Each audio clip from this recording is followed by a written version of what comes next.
On a festive night, a pregnant woman trapped in a crumbling marriage discovers that her life is about to change forever. Returning home unexpectedly, she catches her husband in a devastating act of betrayal. Overwhelmed by pain, she flees into the unknown, receiving a message that will lead her on a journey of justice and revelations. The truth, hidden for years, will finally come to light, bringing with it the chance to begin again. If this story has interested you, don't forget to subscribe to our channel and tell us which city you're watching us from. We continue. I promise this will be the best story you'll ever hear. The colourful lights of the St. John's Fair illuminated the streets of the Old Town in Brighton that June night. Marianne walked slowly among the food and craft stalls, one hand resting on her 6-month pregnant belly, the other holding a shopping bag that barely had any weight. The akaraje was getting cold inside the paper bag, but she didn't feel hungry. Smiling had become an automatic habit, a mask she wore every morning before leaving the house. Neighbors commented on how radiant she looked during her pregnancy. Friends said that Raphael must be on cloud 9 with the arrival of their first child. Marianne agreed, nodded, thanked them for the compliments. Inside she felt an emptiness that grew every day. The music filled the stone streets. Accordion players played lively foros as couples danced in circles. Children ran with small flags in their hands. The smell of roasted corn and quento hung in the humid Brightonian night air. Brighton was celebrating, but Marianne's heart weighed like lead. She stopped in front of a wooden craft stall, feigning interest in small decorative crosses. The vendor, a grey-haired woman with a wide smile, offered a hand-carved piece. "This one brings protection, my dear. Look at the detail of the cross. My late husband taught this technique to my son." Marianne took the cross in her hands. It was delicate, with raised details that formed rays around the central symbol. Something about that design seemed familiar to her, but she couldn't identify what. She thanked politely and returned the piece. She wasn't there to buy souvenirs. She was there because she couldn't stand being home anymore, alone waiting for Raphael to return from yet another business trip. Or was it really business? In recent months, her husband's absences had become too frequent to be merely professional. She had known Raphael since college. He was an ambitious, intelligent young man, always surrounded by projects and ideas. When they started dating, he was already working at her father's construction company, Coast Engineering, one of the most respected in Cornwall. Victor Coast, her father, had seen potential in the young man and welcomed him as a talent to be polished. Raphael showed gratitude, dedication, a willingness to learn. Over time, he gained responsibilities, positions, trust. Victor used to say he was like a son. Marianne fell in love with his determination, with the way he looked at the future with such certainty. They married 3 years later, in a beautiful ceremony at the Church of Our Lord of Good Fortune. Victor cried with emotion as he gave her away to his son-in-law. Marianne's mother, Sylvia, hugged Raphael with maternal affection. Everything seemed perfect. The first years of marriage were happy. Raphael climbed the corporate ladder. Marianne finished her postgraduate degree in architecture. They lived in a charming house in the Victorian neighborhood, overlooking All Saints Bay. They made plans, traveled, dreamed together. Then Victor fell ill. It was fast, unexpected. In less than a year, the family patriarch was no longer among them. Her father's absence left a hole in Marianne's life. Victor had always been her safe harbor, her counselor, her greatest supporter. When he passed, she felt adrift. Raphael tried to comfort her, but he was also dealing with his own grief and new responsibilities at the company. Victor had left everything very well organized. Coast Engineering would be managed by a board, but Raphael would be the executive director. Marianne would inherit the majority shares when she turned 30, or when she had her first child. It was a way to ensure the company remained in the family, but also to recognize Raphael's work. In the months following Victor's passing, Marianne noticed subtle changes in her husband's behavior. He started working later. Trips that were once sporadic became weekly, calls he answered in another room, messages he read and quickly deleted. Marianne tried to talk, but Raphael always had a plausible explanation: an important client in London, an urgent meeting in Edinburgh, a delicate contract in Manchester. She wanted to believe, she needed to believe, she was pregnant, vulnerable, still grieving. She didn't have the strength to face the truth her heart already suspected. That night, Raphael had said he would be in Plymouth until the next day. A meeting with investors. Marianne decided to leave the house to avoid dwelling on dark thoughts.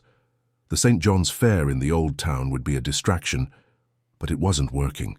Every couple she saw dancing close for Rose was a reminder of what she and Raphael had once been. Every child's laugh was a reminder of the child she carried in her womb and the uncertainty that consumed her.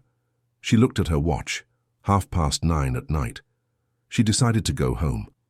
She walked down the streets slowly, dodging lively groups heading up towards the fair. The taxi dropped her off at her doorstep 20 minutes later. The street was silent, illuminated only by the streetlights and the full moon shining over the bay. Marianne put the key in the lock and entered. The living room was in semi-darkness. She found it strange. She always left some lights on when she went out at night. She climbed the stairs towards the bedroom. That's when she heard it. Voices, laughter, a female voice she didn't immediately recognize, and Raphael's deep voice. Blood ran cold in her veins. Each step she climbed seemed heavier than the last. The second-floor hallway was lit by the light leaking from under the bedroom door. Her bedroom door, their bedroom door. Marianne stopped in front of the door. Her hand trembled as she touched the doorknob. She took a deep breath. She pushed it open. The scene before her seemed unreal, as if she were watching a bad movie. Raphael was sitting on the bed, his shirt unbuttoned. Beside him, a woman in a red dress adjusted her long, dark hair. Isabella Rock. Marianne knew her. She was the new marketing director of the construction company, hired 6 months ago. Young, ambitious, beautiful, always very helpful to Raphael in meetings, always with a strategic smile on her lips. Raphael looked up and saw her. For a second, he seemed surprised. Then something changed in his expression. It wasn't regret, it wasn't shame, it was irritation. Isabella didn't move. She merely crossed her legs and looked at Marianne with a mixture of defiance and satisfaction, as if she had been waiting for that moment. "You came back early," Raphael said, getting up from the bed. His voice was cold, calculating. Marianne couldn't speak. The words were stuck in her throat along with the air she couldn't fully draw in. Her belly weighed more than ever. The baby moved inside her, as if sensing the storm that was brewing. "You said you'd be in Plymouth," she managed to murmur, her voice weak and trembling. "Change of plans," he replied, showing no emotion. Isabella finally stood up, smoothing her red dress. She walked to the dressing table and picked up her purse, moving with disturbing calm. She passed Marianne without a word, but the look she cast was eloquent. It spoke of possession. It spoke of victory. Marianne heard her footsteps descending the stairs, the front door opening and closing. She was left alone with the man who had sworn to love her until the end. The man who carried in his surname the weight of the trust her father had placed in him. The man who now looked at her as if she were an inconvenient obstacle. "Raphael, what's happening?" Her voice was choked, but there was a nascent strength behind it. A strength that came from deep within, from the same root that had sustained her when she lost her father. He ran a hand through his hair, sighing as if tired of a tedious conversation. "What do you think is happening, Marianne? Do you think I was going to live this life forever? Trapped with you, in this house, in this role of model son-in-law?" The words were knives, each one cut deeper than the last.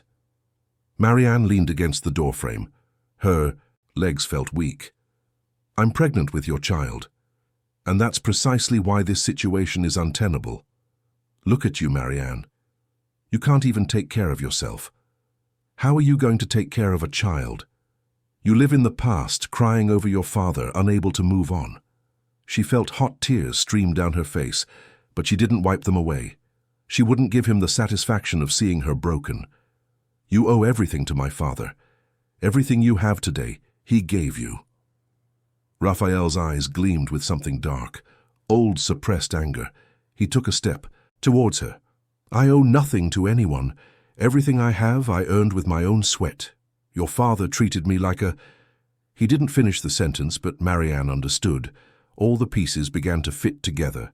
The barely disguised frustration at family gatherings, The acidic comments about traditions and inheritances, the way he avoided talking about Victor after he was gone. Raphael had always felt inferior, always saw himself as an outsider who needed to prove his worth. And that need had turned into bitterness. Marianne took a step back, instinctively protecting her belly. Raphael noticed the movement and something in him seemed to awaken. A belated conscience, perhaps. But it was too late. The words had already been spoken. The truth was already exposed, naked and painful, between them. Marianne left that house without looking back. Her steps were too fast for a woman 6 months pregnant, but the adrenaline coursing through her veins propelled her forward. The rain began to fall, heavy and warm, typical of the Brightonian summer. In a few seconds, she was drenched. The cotton dress clung to her body, her hair stuck to her face. She didn't care. She needed to get away. From that house, that man, that pain. She walked aimlessly through the neighborhood streets. The illuminated houses around seemed to belong to another world, a world where families dined together, where husbands kissed pregnant wives tenderly, where promises still held value. Marianne felt she had fallen into an abyss and couldn't find solid ground. Her phone vibrated in her purse pocket. She ignored it. It vibrated again. And again. On the fourth time, she took out the device.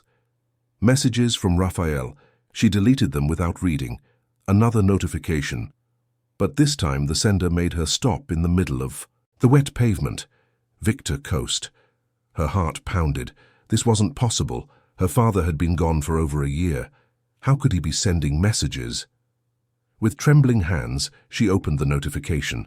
The message was short, but every word reverberated like thunder. If you are reading this, it's because you survived. Seek the cross of light. Marianne reread it 3 times. 4, 5. The rain fell harder, but she remained motionless. Those words had been written by her father. She recognized his way of expressing himself. Cross of light. Where had she seen that before? Then she remembered. The cross at the fair stall. The rays of light around the symbol. But there was another place, her father's office. He had a bronze plaque on the wall with an identical cross. She had never asked its meaning. Another phone vibrated. Not hers. She looked around, confused. The sound came from her own purse. She unzipped the side pocket, a compartment she never used. Inside was an old cell phone she didn't recognize. The screen lit up with an incoming call. Unknown number. She hesitated, then answered. Marianne Coast? The voice on the other end was male, deep, careful. Who is this? My name is Henry Almond. I was a private investigator working for your father. He hired me months before he passed away. He left instructions for me to contact you if something specific happened. She felt her legs weaken. She looked for a nearby awning and took shelter from the rain. What kind of specific thing? Henry's voice was calm, almost paternal. Your father suspected irregularities in the company, misappropriation of funds, fraudulent contracts, movements that didn't match official records. He started investigating discreetly. When he found out who was behind it, he felt he was in danger. That's when he sought me out. And who was behind it? Raphael Montgomery and Isabella Rock. Marianne closed her eyes. The nausea she felt wasn't just from pregnancy. It was from the truth collapsing on her like the rain from that dark sky. My father knew. He knew, and he left evidence.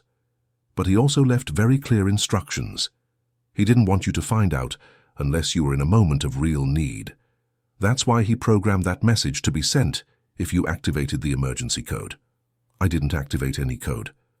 The phone you're holding has a biometric sensor. When you touched it, and your heart rate was above 120 BPM for more than 5 consecutive minutes, the system automatically sent the message. Your father knew you, Marianne. He knew you would only be in that state of extreme stress if something very serious had happened. She broke down in tears. Even from afar, even in another dimension of existence, Victor still watched over her, still protected her, still gave her tools to fight. Where is the evidence? In a place only you can access, the old company warehouse in the docks. Your father transformed part of it into a secret vault, The key is with Dr. Camilla Fields, the family lawyer. Marianne wiped her tears with the back of her hand. The rain was subsiding. Somewhere in the distance, a rooster crowed out of season. She took a deep breath, feeling the baby move inside her. That small movement, that fragile life that depended on her, gave her a strength she didn't know she possessed. I need to see this evidence, tomorrow. I'll be there, midnight. Bring the phone. It has everything you need to get in. The call ended. Marianne stayed, there under the awning, listening to the rain that now fell softly. She looked at the old phone in her hands. It was a simple model, but the display showed a small cross of light as wallpaper. Her father had planned everything, down to the last detail. She called a taxi through the app and went to her mother's house in Hove. Sylvia opened the door, still in her bathrobe, her sleep-swollen eyes widening at the sight of her drenched daughter. "My God, Marianne, what happened?" Inside the cozy house, wrapped in a blanket while Sylvia prepared chamomile tea, Marianne told her everything. The betrayal, Raphael's coldness, her father's message, the investigator. Sylvia listened in silence, her hands gripping the cup so tightly that her knuckles turned white. When Marianne finished, her mother got up and went to the bedroom. She returned with a carved wooden box. "Your father gave me this a week before he passed. He said it was for me to give to you if one day you came to me saying you needed to know the truth about Raphael." Marianne opened the box. Inside was a handwritten letter and a small golden key with the initials, MV, engraved. The letter began with her father's unmistakable handwriting. "My dearest Marianne, if you are reading this, it is because the worst has been confirmed. Forgive me for not telling you sooner. I wanted to protect you, protect your happiness. But I also knew that the truth always finds its way. Raphael is not who you think he is, or rather, he is exactly who you think he is, but for reasons you will yet discover. When I brought him into the company, I saw genuine potential in him. But I also saw shadows. He carries old grudges. He feels the world owes him something. I tried to show him another path, but his ambition was greater than his gratitude. In the last months of my life, I discovered things I cannot put in this letter, but I kept everything safe for you. Use what you find wisely, not to destroy but to build, not to avenge but to seek justice. And remember, you are stronger than you imagine. You are a child of light. With all my love, Victor." Marianne carefully folded the letter and kept it close to her heart. The key gleamed in the lamplight, MV. She remembered a safe her father kept in his home office, a small safe built into the wall behind a painting of All Saints Bay. She had always wondered what was inside. Now she might find out. "What are you going to do, my dear?" Sylvia's voice was soft but worried. "I'm going to seek the truth. I'm going to the warehouse tomorrow night. I'm going to find out what Dad kept for me. And I'm going to decide what to do with it. Be careful. Raphael is no longer the man you knew. If he's involved in what your father suspected, it could be dangerous." Marianne touched her belly. The baby kicked, as if agreeing, as if saying he also wanted justice. "I will be careful, but I won't back down." That night, lying in her childhood bedroom, surrounded by memories of a simpler time, Marianne couldn't sleep. She stared at the ceiling, reliving every moment of the past few years. The signs she had ignored, the excuses she had accepted, the times she felt something was wrong, but chose to believe it was just her imagination. Raphael had been a convincing actor, or perhaps she had been too easy an audience, desperate to believe in the fairy tale.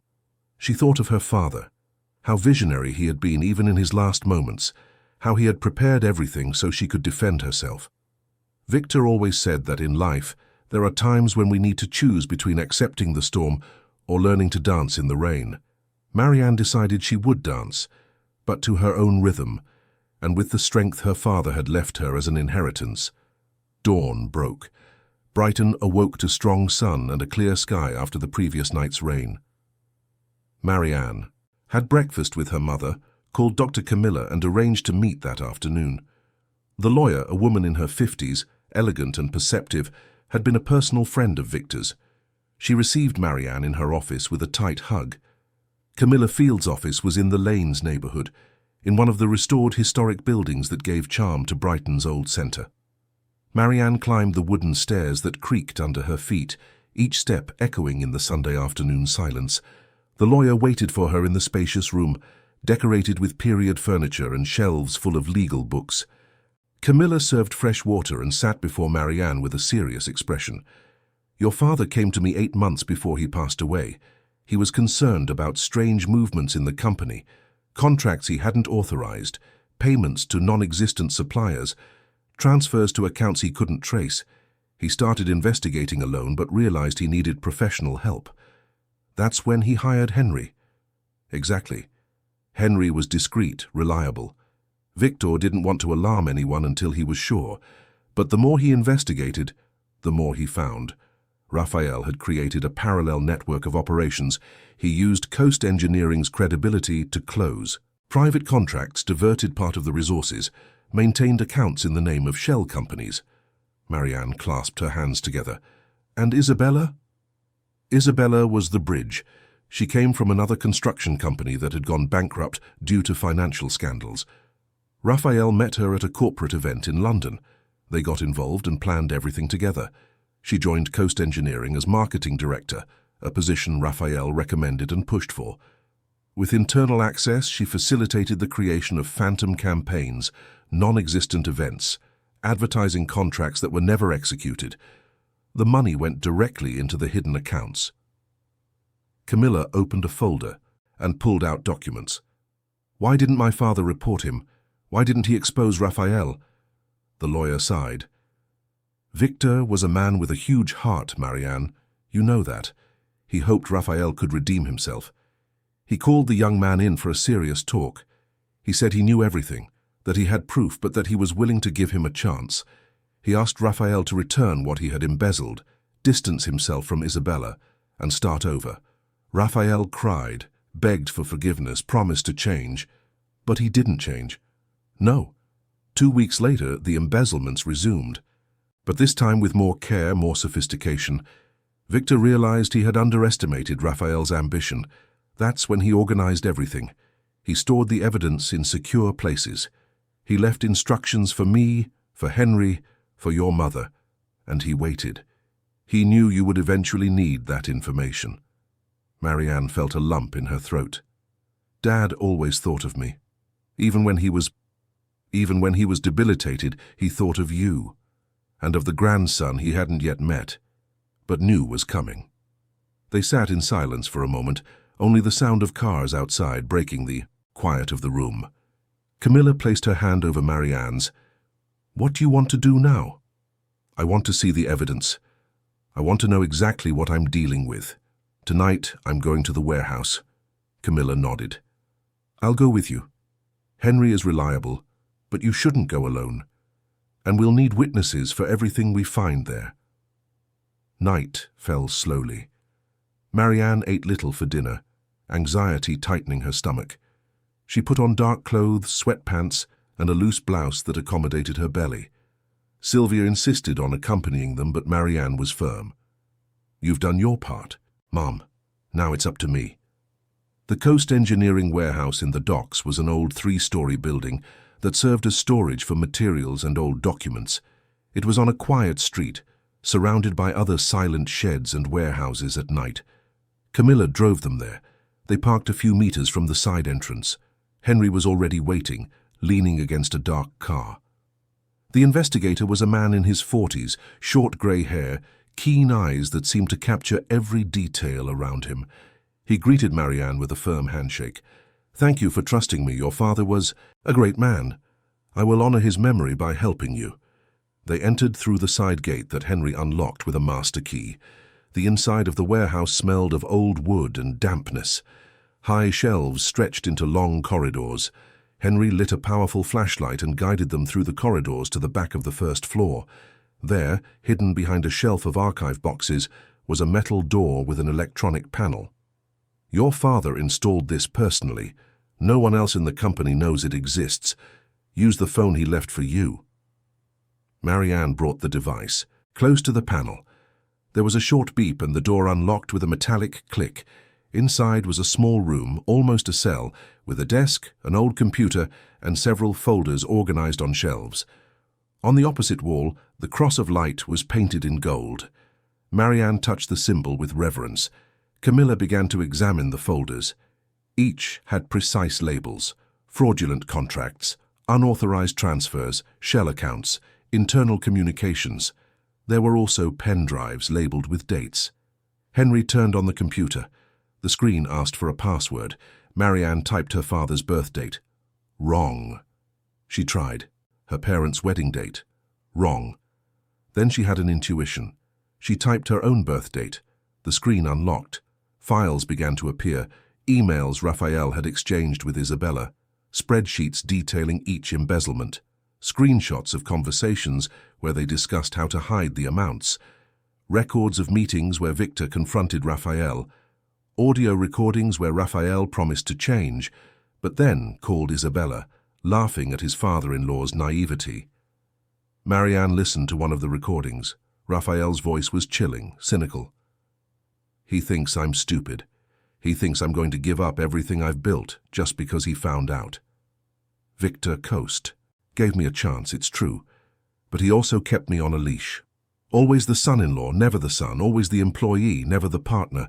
Now he knows too much. We'll have to speed up the schedule. Isabella replied in a seductive voice. Calm down, my love. Let him think he's in control. When Marianne has the baby, the shares will go to her. And she's easy to manipulate. We'll continue the plan. 1 more year, and we'll have enough money to disappear. Marianne paused the recording. Her hands trembled with anger and sadness. Camilla placed a hand on her shoulder. You don't have to listen anymore now. I need to. I need to know everything. They spent hours in that room examining documents. Henry took photos of each page, catalogued each piece of evidence. Camilla wrote legal notes, identifying the crimes that could be proven. Marianne absorbed everything with a mixture of pain and growing determination. Each paper she read, each audio she heard, was a layer of illusion falling away. The man she had married had never existed, or perhaps he had existed briefly, before ambition corrupted him completely. One folder caught her attention. It was labeled, Personal History, Raphael Montgomery. Inside were information Victor had compiled about his son-in-law's past. Raphael came from a humble family in rural Dorset. His father was a bricklayer, his mother a seamstress. He grew up watching his parents work to exhaustion to give their children a minimally decent life. He was intelligent, a good student. He got a scholarship to a university in Bournemouth, graduated in engineering with honours. But the mark of poverty never left him. On the contrary, it became an open wound. There were Victor's own notes. Raphael is brilliant but carries resentment. He feels the world. Owes him something for everything he's been through. I tried to show him that gratitude and hard work open more doors than bitterness.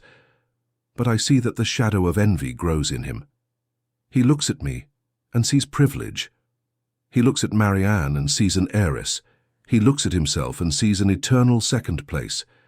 Marianne closed the folder. She understood now.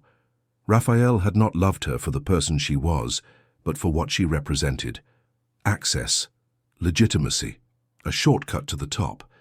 And when he realized that even married to her, he would still be seen as the son-in-law and not the heir, the frustration turned to poison.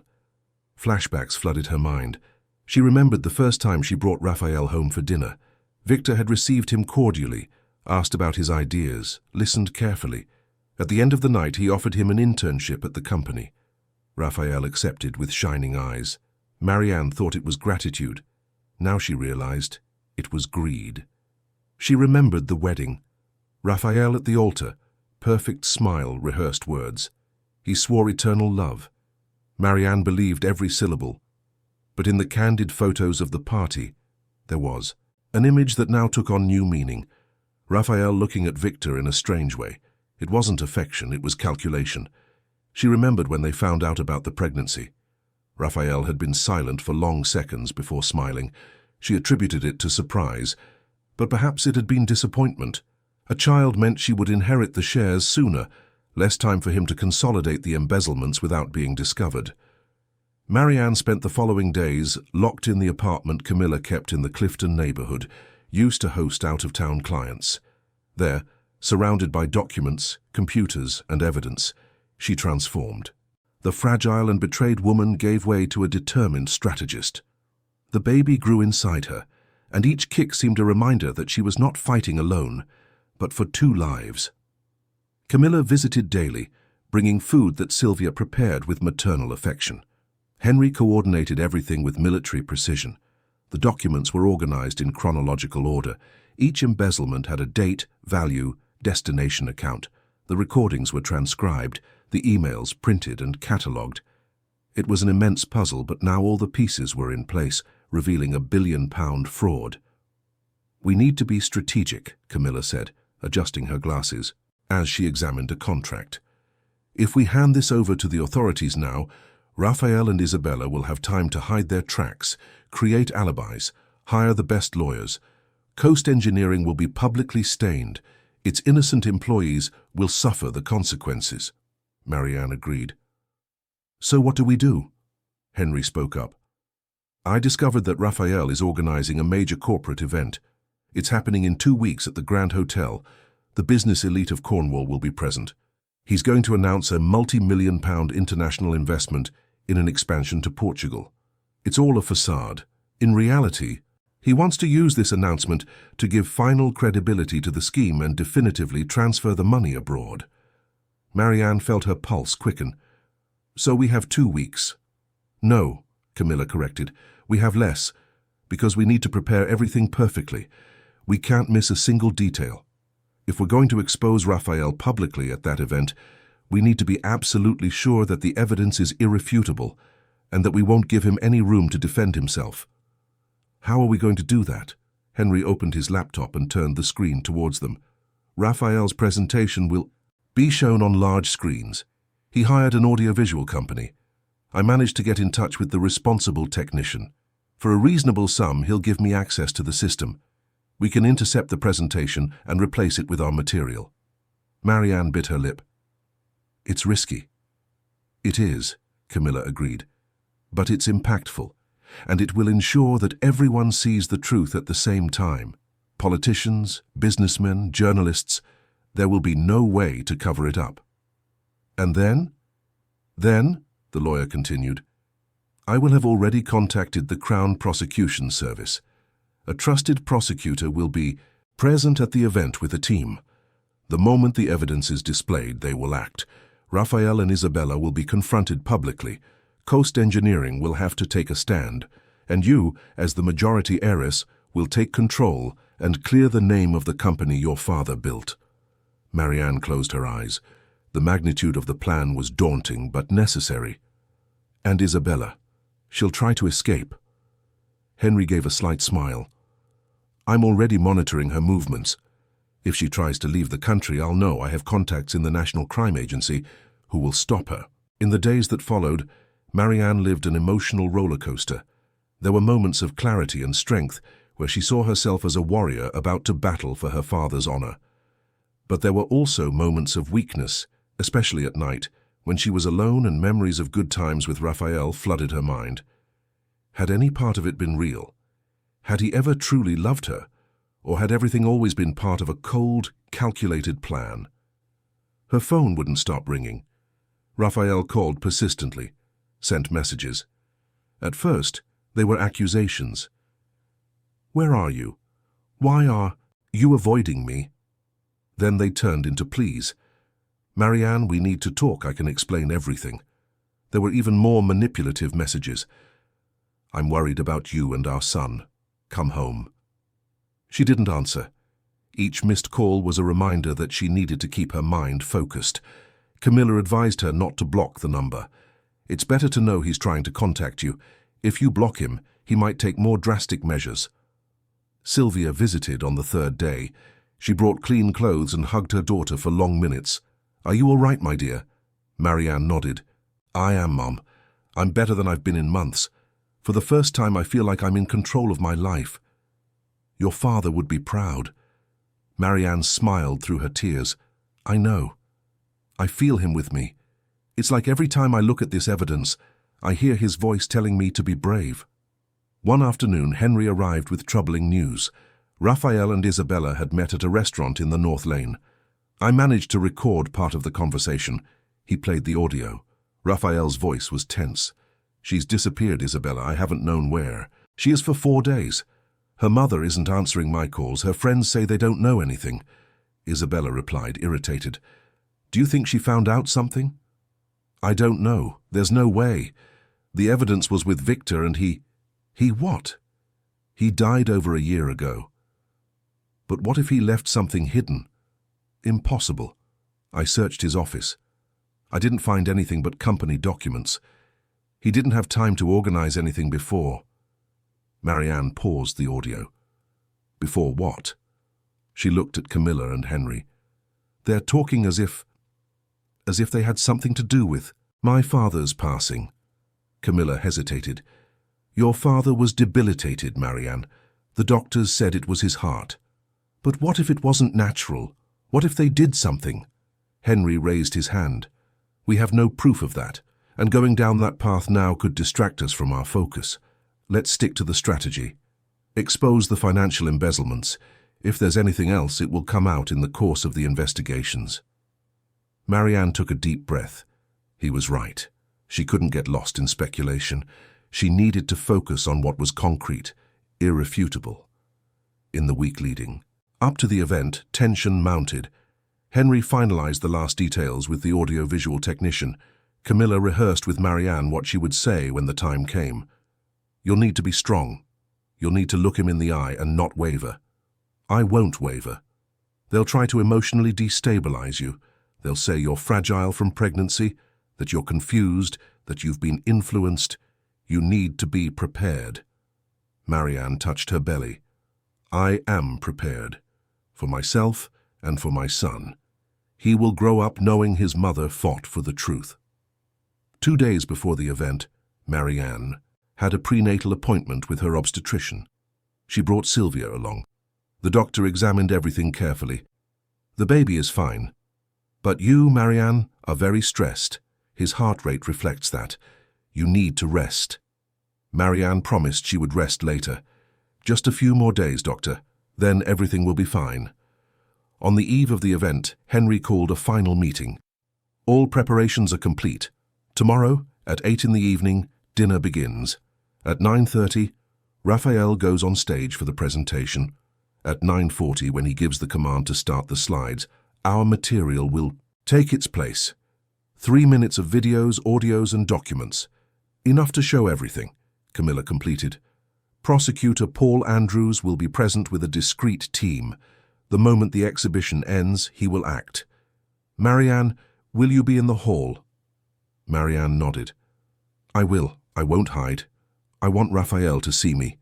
I want him to know that it was I who brought the truth to light. That night, Marianne barely slept. When she finally fell asleep, she dreamed of her father. In the dream, Victor was sitting on the veranda of the old house looking out at the bay. She approached, and he smiled. You are ready, my dear. You always have been. You just needed to find that out for yourself. She woke up with a warm heart and tear-filled eyes. The Grand Hotel was dazzling that night. Golden lights bathed the facade of the historic building. Imported cars pulled up to the entrance, dropping off businessmen and politicians in formal attire. The main hall had been transformed into a setting worthy of an international award. Round tables covered with white tablecloths, exotic flower arrangements, crystal glasses reflecting the light of monumental chandeliers. Brighton showed its most sophisticated side. Marianne arrived at 8:15. She wore a long navy blue dress that Sylvia had chosen, elegant and discreet, with a cut that accommodated her belly without ostentation. Her hair was pulled back in a low bun. Her soft makeup highlighted her almond-shaped eyes. She wore a pearl necklace that had belonged to her grandmother. Camilla was by her side, elegant in a grey suit. Henry followed a few steps behind, attentive to every movement. When Marianne entered the hall, there was a momentary silence. Heads turned, whispers began. Raphael Montgomery's pregnant wife, missing for 2, Weeks appeared at the most important event of the year for the construction company. Rafael was near the stage, talking to a group of Portuguese investors. When he saw her, his face lost color. Isabella, spectacular in a tight red dress, was a few meters away. Her smile died on her lips. Rafael crossed the hall towards Marianne. People made way, sensing the tension in the air. "Marianne, what are you doing here?" She stared at him with a calm that surprised herself. "I came to my father's company event. I didn't know I needed permission. We need to talk." "Now, there's nothing to talk about, Rafael. Enjoy your night. It's going to be memorable." Camilla gently touched Marianne's arm and they moved away, walking to a table at the back of the hall, from where they had a privileged view of the stage. Henry positioned himself near the sound booth, where the audio-visual technician, fulfilling the agreement, made the final adjustments. Dinner was served. Marianne ate little, her stomach tight with anxiety. Around them, conversations about business, politics, football. No one knew that in the next few hours, everything they believed about Rafael Montgomery would be destroyed. She looked around and located Prosecutor Paul Andrews. He was at a side table, accompanied by 2 assistants. His eyes met Marianne's for a second, and he made an almost imperceptible gesture with his head. He was ready. At 9:30, the Master of Ceremonies went on stage and asked for silence. "It is with great satisfaction that I invite the Executive Director of Coast Engineering, Rafael Montgomery, to present the most ambitious project in our company's history." Polite applause echoed through the hall. Rafael went on stage with his usual calculated smile. He thanked everyone for their presence, told jokes that drew laughter. He was charming, articulate, convincing. Marianne watched, thinking how many times that talent had been used to deceive good people. "We are here today," Rafael began, "to announce the international expansion of Coast Engineering. After months of negotiation, we have partnered with the Almeida Group of Portugal for the construction of a luxury residential complex in Lisbon. The investment is 50 million euros. Impressed murmurs swept through the hall. Rafael gestured to the technician. "If you'll permit me, I've prepared a presentation to detail the project." The lights went out. The 3 giant screens around the hall lit up. Marianne held her breath. Rafael clicked the remote control, but instead of the colorful slides with architectural renderings, the screen showed something completely different. A financial spreadsheet, detailed, meticulous, undeniable. Transfers of millions of pounds from Coast Engineering to Shell accounts, the dates, the values, the recipients, all there, magnified for everyone to see. Rafael stood motionless, the remote control falling from his hand. "What is this?" He looked at the sound technician with fury. Turn it off now." But the images continued. Now they were emails. From Rafael to Isabella, detailing how to divert funds, without raising suspicion. Then fraudulent contracts with non-existent suppliers, companies that had no real address, fake invoices. The hall was in absolute silence, all eyes glued to the screens. Then came the audio, Rafael's voice, clear as a bell. "Victor Coast gave me a chance, it's true, but he also kept me on a leash. Always the son-in-law, never the son. Always the employee, never the partner. Now he knows too much. We'll have to speed up the schedule." Gasps echoed through the hall. Rafael was pale, sweat trickling down his forehead. Isabella tried to discreetly get up from her table, but Henry was already by her side, blocking any attempt to escape. The final video began. It was Victor Coast, recorded in his office, weeks before he passed away. The man everyone there knew and respected appeared thinner, visibly debilitated, but with eyes full of determination. "If this video is being shown, it's because my suspicions have been confirmed. Rafael Montgomery, the man I welcomed as a son, betrayed my trust. He embezzled resources from the company I built with decades of honest work. He manipulated contracts, created shell companies, deceived clients and partners. And worst of all, he involved my daughter in this web of lies. But I will not let him destroy the legacy of Coast Engineering. I left all the necessary evidence. I left instructions for the truth to come to light. And I left a final request for my daughter, Marianne. Be strong, my dear.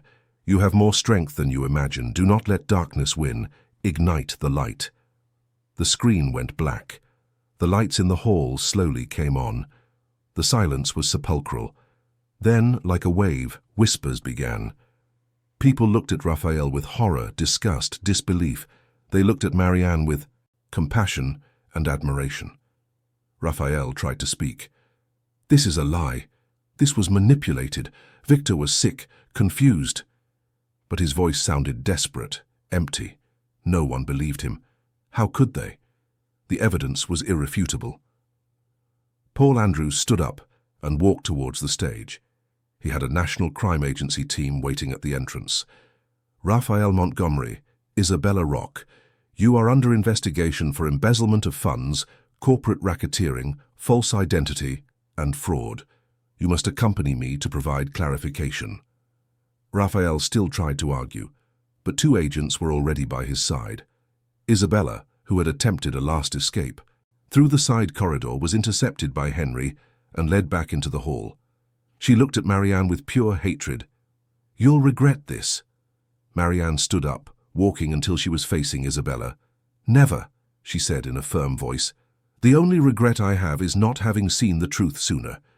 Raphael was led off the stage, handcuffed, under the shocked gaze of hundreds of witnesses. When he passed Marianne, he stopped. His eyes were red, not with tears, but with impotent rage. You don't know what you've done. I know exactly what I've done. I honored my father's memory. I protected his company, and I ensured my son will never grow up thinking dishonesty pays.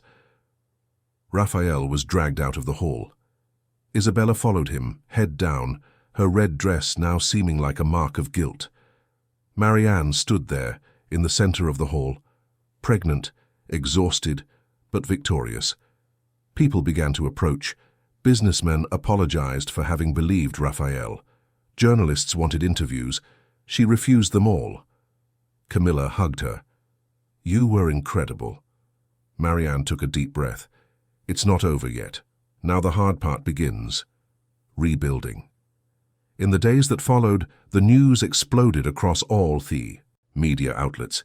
The Coast Engineering scandal was on every front page, but contrary to what Camilla had feared, the company was not tainted as an accomplice. The narrative that prevailed was that of a courageous daughter who honored her father's legacy and exposed the true culprits. Victor Coast was remembered as a visionary hero. Marianne as a worthy heiress. Raphael and Isabella underwent intense interrogations. The evidence compiled by Victor, Henry, and Camilla was incontestable. There was no possible defense. The following months were about rebuilding. Marianne officially took command of Coast Engineering at an extraordinary assembly attended by all minority shareholders and employees. Standing before more than 200 people, her 8-month pregnant belly highlighting the baby's imminent arrival, she spoke with a firm and emotional voice. My father built this company with honesty and hard work. Some tried to tarnish that legacy. But we will not allow that to happen. Coast Engineering stands strong. Our projects are solid. Our employees are honest. And I promise each of you that I will honor my father's memory, caring for this company with the same dedication he had. Applause filled the auditorium. There were tears in many eyes. People who had worked at the construction company for decades, who had known Victor from the beginning, who had seen the company grow. They were there not out of obligation, but out of loyalty. Marianne felt the weight of responsibility, but also the strength of not being alone. Camilla continued as the company's lawyer, now also as a permanent legal advisor. Henry was hired as Director of Corporate Security and Integrity, ensuring that nothing similar could ever happen again. New directors were carefully chosen, people with impeccable records and values aligned with the ethics Victor had always defended. Raphael and Isabella's trial dragged on for months, but the outcome was inevitable. The evidence was irrefutable. There was no room for acquittal, only for the determination of the sentence. During the hearings, Marianne attended them all, not out of anger, but because she believed she needed to close that chapter by facing everything that had happened. Raphael was different, thinner, grey hairs appearing at his temples, a tired look.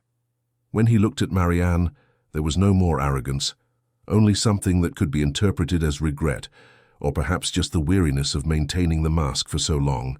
On the day he was called to testify, he admitted everything. He described every embezzlement, every lie, every manipulation. The judge asked, "Are you aware of the gravity of your actions?" Raphael bowed his head. "I am, Your Honor.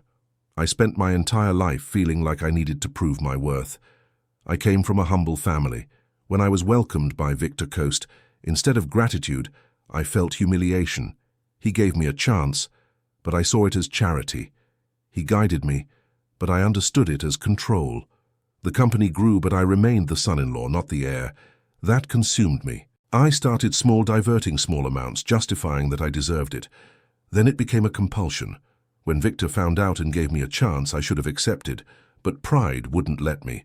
I thought I was smarter. I thought I could deceive everyone forever." "And Ms. Marianne?" The judge pointed to where she was sitting. "What do you feel when you look at her now?" Raphael turned his face towards Marianne, his eyes filled with tears.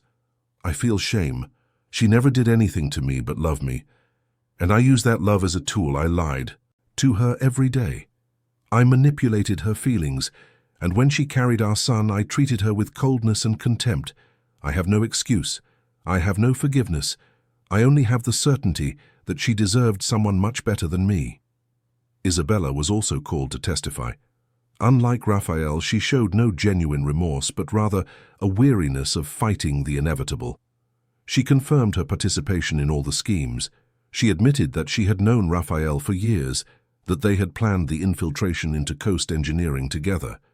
When the prosecutor asked why she had agreed to participate, she replied with cynicism, "Because I wanted money, because I thought I deserved a better life than the one I had, and because he convinced me that Victor Coast was just a privileged old man who wouldn't be missed." The sentence came on a rainy September afternoon. Raphael was sentenced to 12 years in prison for embezzlement of funds, false identity, and association for illicit corporate activities.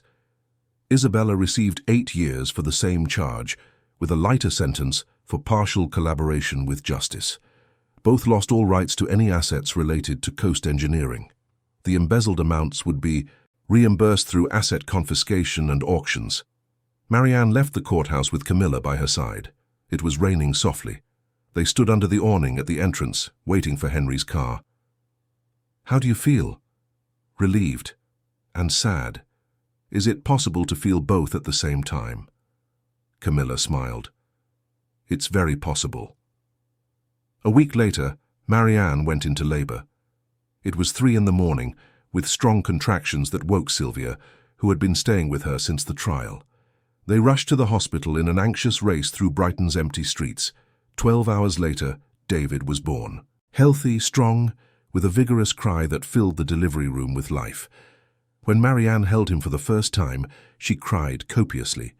Tears of pain, of joy, of fear, of hope, all mixed in a whirlwind of emotions that only a first-time mother can understand. She looked at that wrinkled pink face, at his closed eyes, at his tiny fingers clutching her index finger with disproportionate strength. "Hi, David. I'm your mommy, and I promise you'll grow up surrounded by true love. No matter what happens, you'll know what honesty, character, and light are." Sylvia was beside her, crying too. "Victor would be so happy." "He is, Mum. I feel it. He's here with us." The first months of motherhood were intense. Marianne divided her time between caring for David and managing the company. She had an excellent support team, both at home and at work, but it was still challenging. There were nights when she rocked her son in her arms while reviewing contracts. There were mornings when she breastfed while participating in video conferences. But there were also moments of pure grace. David's first smile, his first sea bath at Brighton Beach, the first time he held the small silver cross that had belonged to Victor and that Marianne always kept close by. Those moments made everything worthwhile. One November day, Marianne made an important decision. She called Camilla and Henry for a meeting. "I want to transform the old warehouse in the docks into something special. I'm going to create a foundation, a place dedicated to helping vulnerable women. Women who have been betrayed, who have been deceived, who need to start over. And also for children who need support, education, structure. Camilla smiled. What will you name it?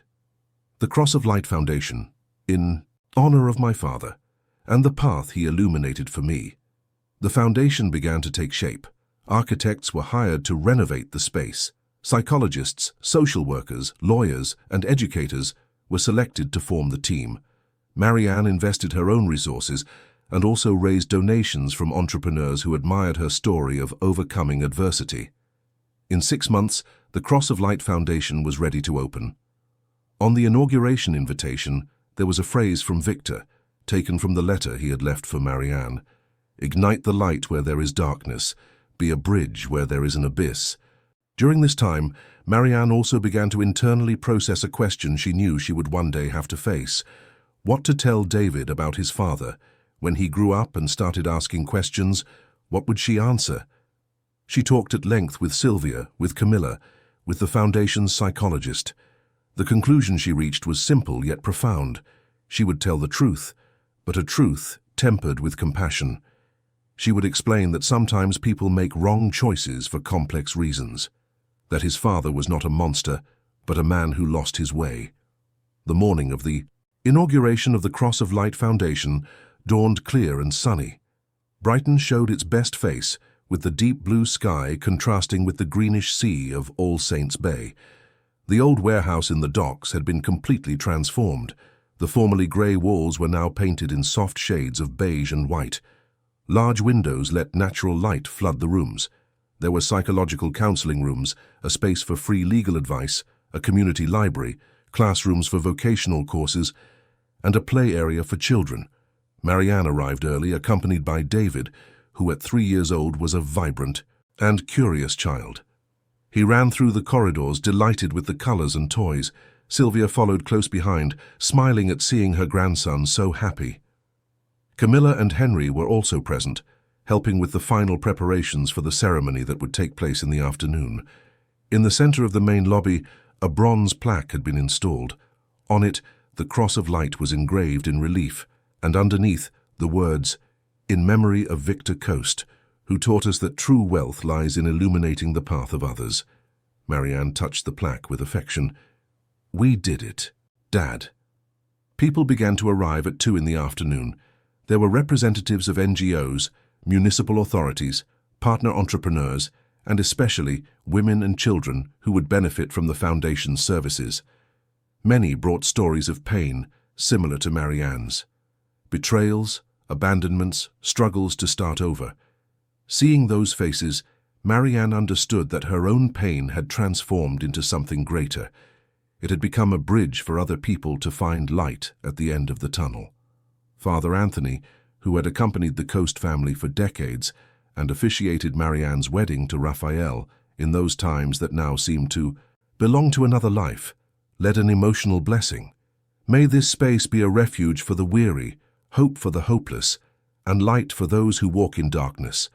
May Victor Coast's legacy live on in the life of every person who walks through these doors.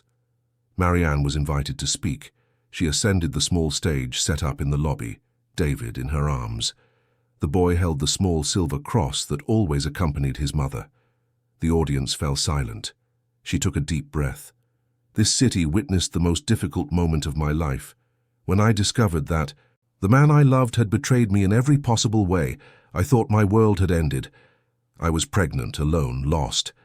But I wasn't really alone. My father, even though no longer physically here, left an illuminated path for me to find myself. He taught me that pain can be transformed into purpose, that darkness is merely the absence of light, and that each of us has the power to light a candle. She paused, her eyes teary, but her voice firm. This foundation is not just a building. It is a promise, the promise that no woman needs to face her battles alone. The promise that every child deserves to grow up in a safe and welcoming environment. The promise that my father's light will continue to shine, illuminating lives beyond my own. Welcome all to the Cross of Light Foundation. Applause erupted in the lobby. People stood up. Some cried openly. A young mother with a child of about 5 by the hand approached Marianne. She had eyes marked by sleepless nights, but also a spark of hope. "My name is Julia. I went through something similar to what you did. My ex-husband left me with nothing.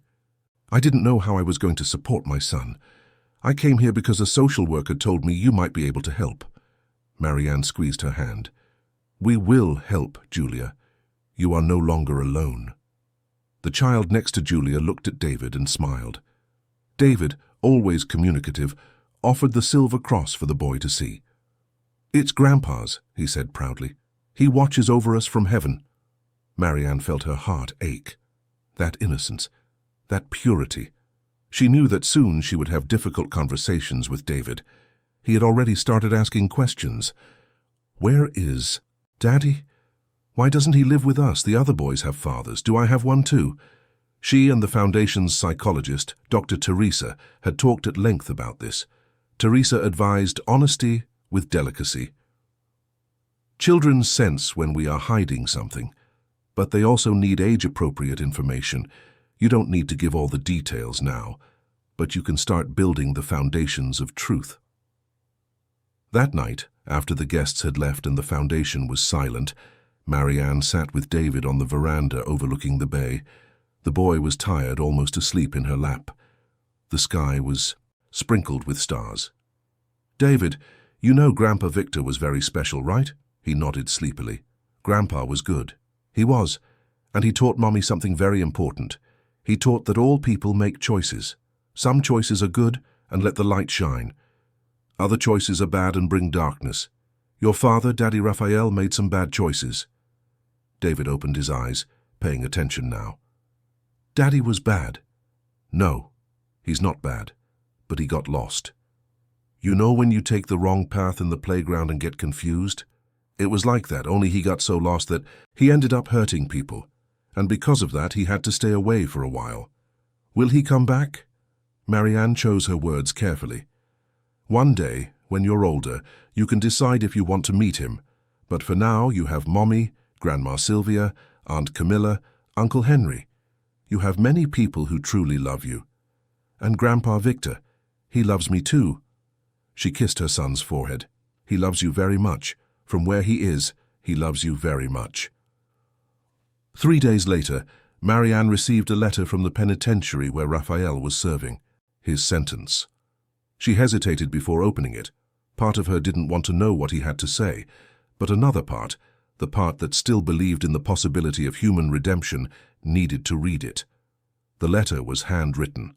Raphael's handwriting, once firm and calculated, now trembled slightly. "Marianne, I don't know if you'll read this. Perhaps you'll throw it away as soon as you see my name. I would understand. But I write anyway, because I need to say things I didn't have the courage to say when I had the chance. You were right about everything. I allowed myself to be consumed by envy, by ambition, by the feeling that the world owed me something. Victor was generous to me. You were generous to me. And I betrayed both. I don't ask for forgiveness. I know I don't deserve it. I don't ask you to forget what I did. It would be impossible. I only ask that you know that our son has in you the mother I never deserved to be a father to. Raise him with the truth. Teach him what character is, something I learned too late. If one day he wants to meet me, I will be here. If he never wants to, I will understand. Thank you for choosing justice instead of revenge. You could have destroyed me completely, but you chose to expose the truth and let the law take its course. That says more about who you are than all the words I could write. May David grow up to be like you and like Victor, never like me. Raphael. Marianne folded the letter carefully. There was no anger in her heart, nor complete forgiveness, only a quiet acceptance that that chapter was closed. Raphael would have to live, with the consequences of his choices. She, on the other hand, had chosen to live with purpose, with light, with hope. She put the letter in a box where she kept important documents. Perhaps one day she would show it to David. When he was old enough to understand the complexity of human choices, when he could comprehend that people are not just good or bad, but beings in constant construction, capable of both light and shadow, Months passed. The Cross of Light Foundation prospered. Dozens of women were attended weekly. Children participated in educational programs. Vocational courses filled the classrooms. Stories of new beginnings blossomed every day. Marianne divided her time between the foundation and Coast Engineering, now completely restructured and once again respected in the market. One December afternoon, exactly 2 years after the foundation's inauguration, Marianne was on her favorite veranda, the one overlooking the bay. David, now 5 years old, played with building blocks beside her. Sylvia embroidered, sitting in a rocking chair. The sun began to set, painting the sky with shades of orange and pink. It was one of those simple scenes that hold all the peace of the world within them. David looked at the silver cross on the coffee table. "Mommy, this cross really belonged to Grandpa, right?" Marianne picked up the cross and handed it to her son. "It was his. Now it's yours. So you always remember that we are children of light." What does it mean to be a child of light? It means remembering that no matter what happens, no matter how dark the night seems, we can always choose to light a candle. We can always choose to do good. We can always choose the truth. David held the cross with disproportionate reverence for such a small child. "I'll keep it forever." "And I know you will." The sun set completely. The city lights began to turn on one by one. Brighton breathed life, music, hope. There, on that veranda, in that foundation born of pain and transformed into a refuge, Marianne fully understood what her father had tried to teach. Darkness is real. Pain is real. Betrayal is real. But none of that is stronger than the conscious choice to ignite the light.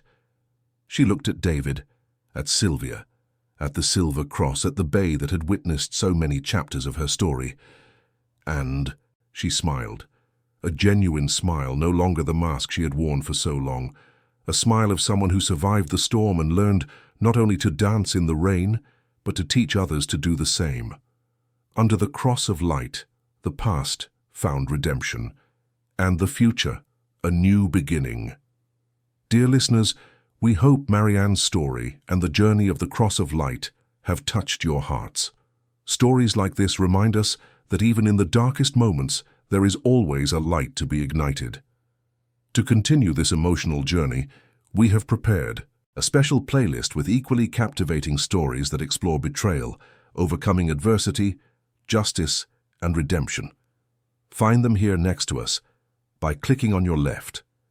If this story of courage and new beginnings resonated with you, don't forget to subscribe to our channel and leave a like on this video. Every day we bring unique narratives that delve into the complexity of life, the choices that define us, and the strength we discover when all seems lost. Don't miss our upcoming content. We want to hear from you in the comments. What would you do in Marianne's place? How would you deal with the truth when your child grew up? Share your reflections with us. Until the next story, and remember, always be children of light.